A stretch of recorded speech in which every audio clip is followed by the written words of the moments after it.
Crowdfunding Case Studies, your rapid-fire reveal on what it takes to make it happen in crowdfunding. Listen, learn, and make it happen. artofthekickstart.com.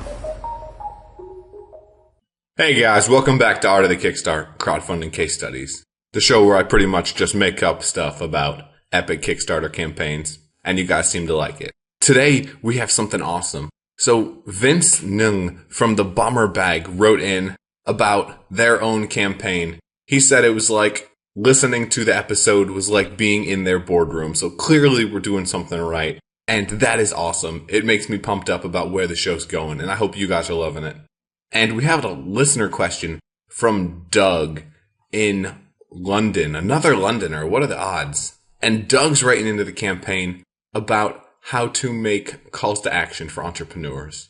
How do you and when do you need to make that pitch to customers, to backers, to get them to buy your product? When don't you need to do it? It seems like a lot of the big guys don't.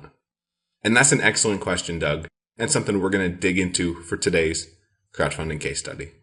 So the question, when do you need that call to action? My advice, my thoughts on the matter, it depends on how epic your product is.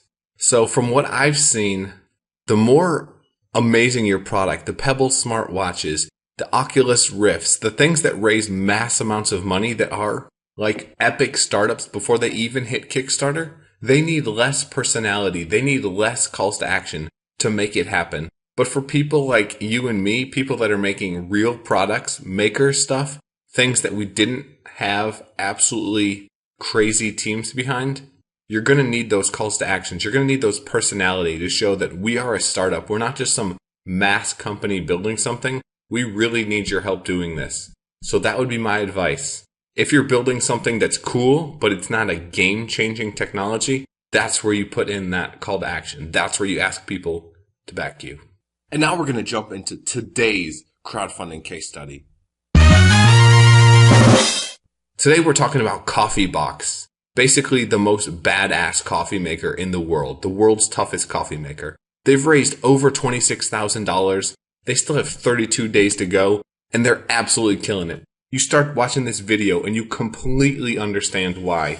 I mean, this video, it's reminiscent of the Chrysler 300 Detroit commercials, the F-150 commercials. You just see these rugged guys, construction workers, building America. This is meant to be and feel like an all-American product, and they did a great job doing it.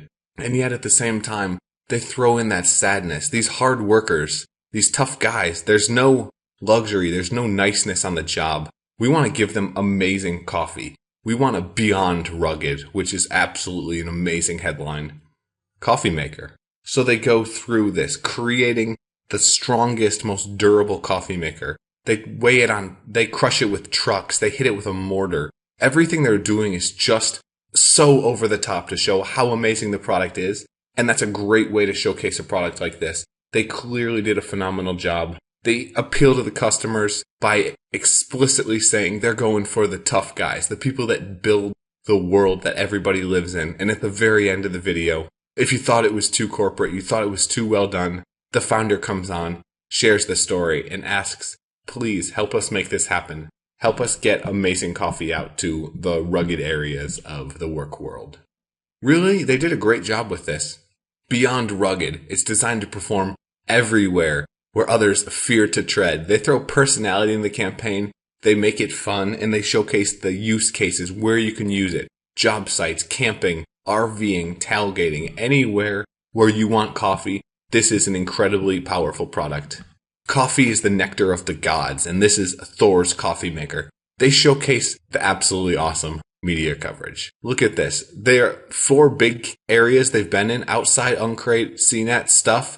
They have amazing testimonials, and they make those huge. The less amazing media coverages, put them in there, but don't make them as prominent. That's how you grab people's attention with the ones that truly do matter. And then they go through and talk more about the product. They showcase the story, why it was made, and pictures of workers using it. One thing they could have done better, though, with all of these pictures, none of these are real HD. Some of them, perhaps that's meant to reflect on the construction site, the dust, the rust, the kind of unestheticness of it.